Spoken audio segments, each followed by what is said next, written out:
Hello everyone, myself Sunil Sable, lecturer, Department of History, class FY Arts, Arhant Junior and Senior College, Bavdan, Pune.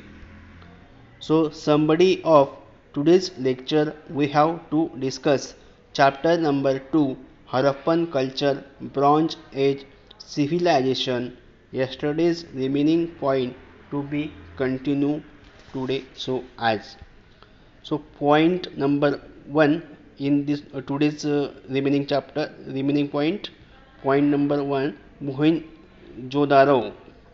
It was situated it was situated in the Larkana province of Sindh.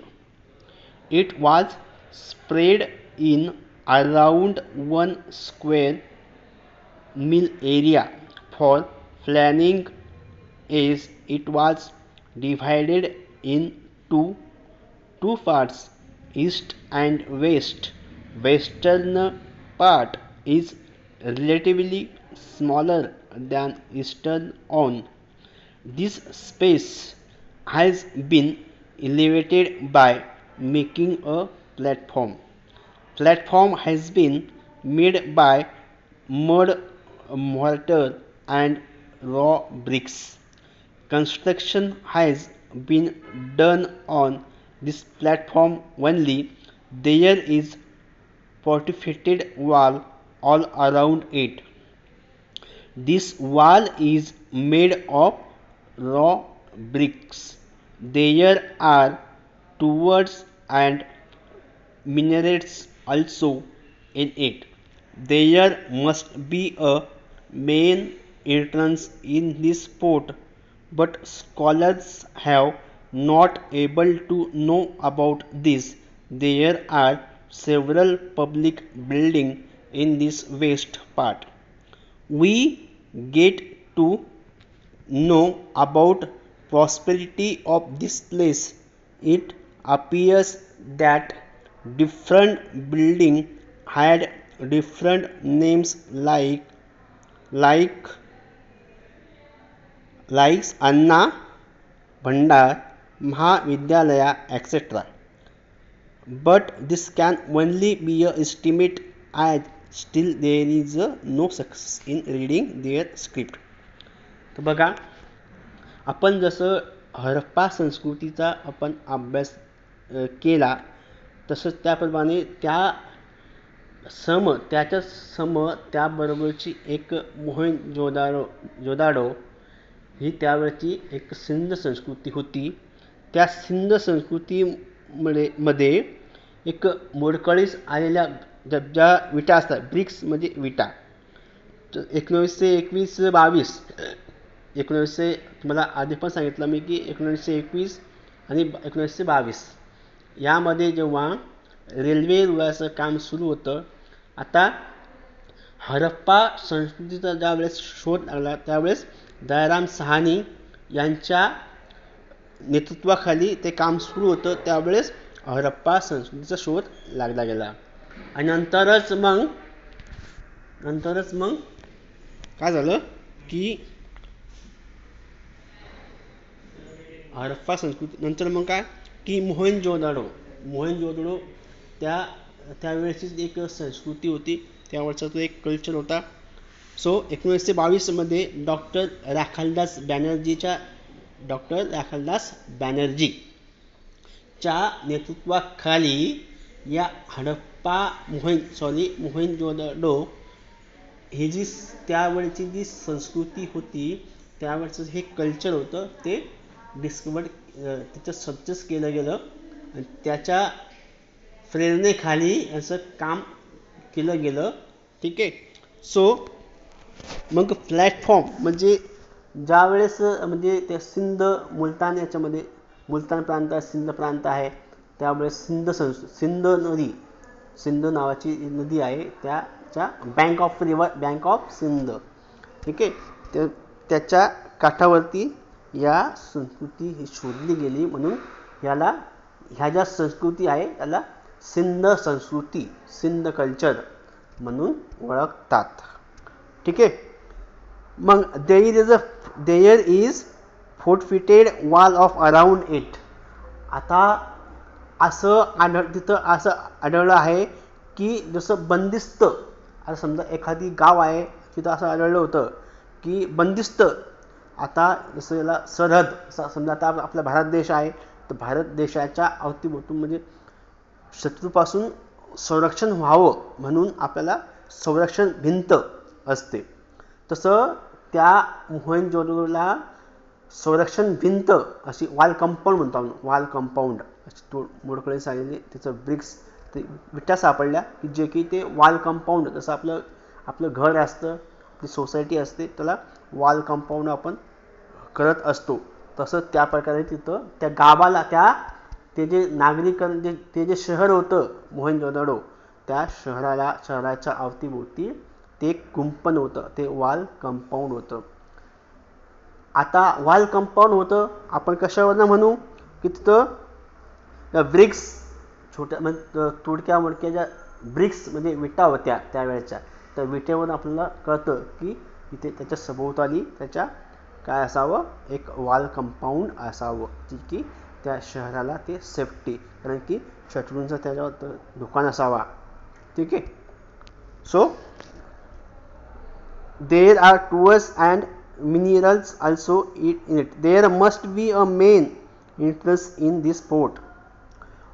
तर main entrance म्हणजे असं main gate होता तिथं, आणि मोठं अन्नगृह म्हणजे ज्या ठिकाणी जसं आपलं हे असतात, अन्न छत्रालय असतात, अन्नगृह असतात, तसं त्यावेळेस तिथं मोहेंजोदडोमध्ये अन्नगृह म्हणजे अन्नछत्र म्हणजे जिथं आपण लंगर म्हणतो, लंगर टाईपचं मोठं एक अन्नगृहाचं एक मोठं असं ठिकाण त्या ठिकाणी आढळलेलं आहे.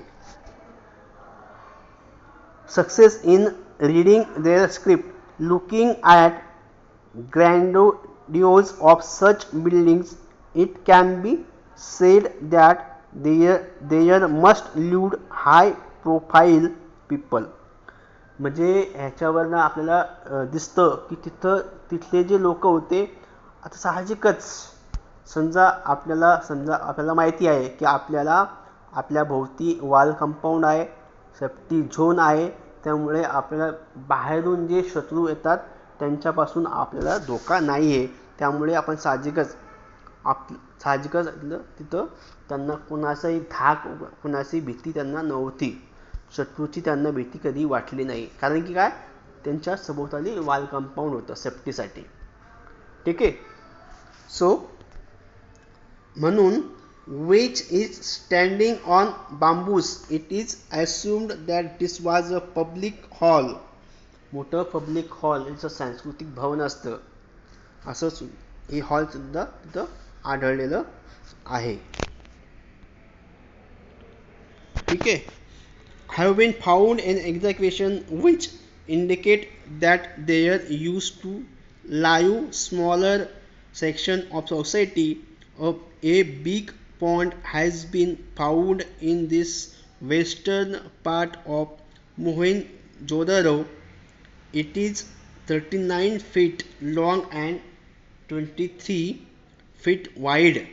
Use of bricks has been done to make this pond. Bitumen plaster has been done after layering of bricks so that water cannot go out. This large pond has been described as formal bathing place. Eastern part of Mohenjo-daro is relatively larger than western part. Similar to western part, this part also is surrounded by walls. म्हणजे त्यांची जी wall कंपाऊंडची जी भिंत होती त्याची उंची अशी होती की कोणताही कसाही शत्रू इथं आतमध्ये प्रवेश करू शकत नव्हता. म्हणजे एवढी सेफ्टी, एवढी त्यांना त्यावेळी त्यांना ही एवढी जाण होती. स्वतःची काळजी कशी घ्यायची, स्वतःच्या गावाची काळजी कशी घ्यायची, स्वतःच्या शहराची काळजी कशी घ्यायची हे त्यांना माहिती असावं. So here houses were made on separate platforms. प्रत्येक घराची रचना वेगवेगळी होती. Same as it is same, म्हणजे घराला असे दरवाजे होते की त्यांच्यामध्ये हवा ही खेळती असणार. घराच्या खिडक्या दरवाजे सारखे असायचे. So due to platforms perhaps were used for security point of view. Due to platform was higher than eastern part was height, hence eastern part was called lower hillock. There were many houses in this part. Here we have found 3 feet wide roads. Due to these roads, many houses of eastern part were divided in many groups. Interesting thing is that houses were made of modern bricks, unlike eastern part where they use raw bricks. Some houses of eastern parts were double storied. Also, there was a provision to flush out dirty water from it. This dirty water used to come drainage outside the house. म्हणजे त्यांच्या घराची रचना अशी होती की त्यांचं जे आपलं जे सांडपाणी असतं त्या सांडपाण्याची व्यवस्था सुद्धा त्यांनी अंडरग्राऊंड केलेली होती. म्हणजे एक थेंब सुद्धा सांडपाणी हे आपल्याला रस्त्यावरती दिसणार नाही याची काळजी त्यांनी घेतलेली होती. असं आपल्याला ती जी गावाची जी हाऊसेस प्लॅनिंग होती ती प्लॅनिंगवरून आपल्याला दिसायचं की ती जी हाऊसिंग प्लॅनिंग आहे आणि ती व्यवस्थितपणे ती केलेली असली तर आपल्याला त्या गावाचा जो विकास आहे तो सर्व परीने आपल्याला तो दिसत असतो. सो ठीक आहे. Today's chapter is continue. So thank you for watching video.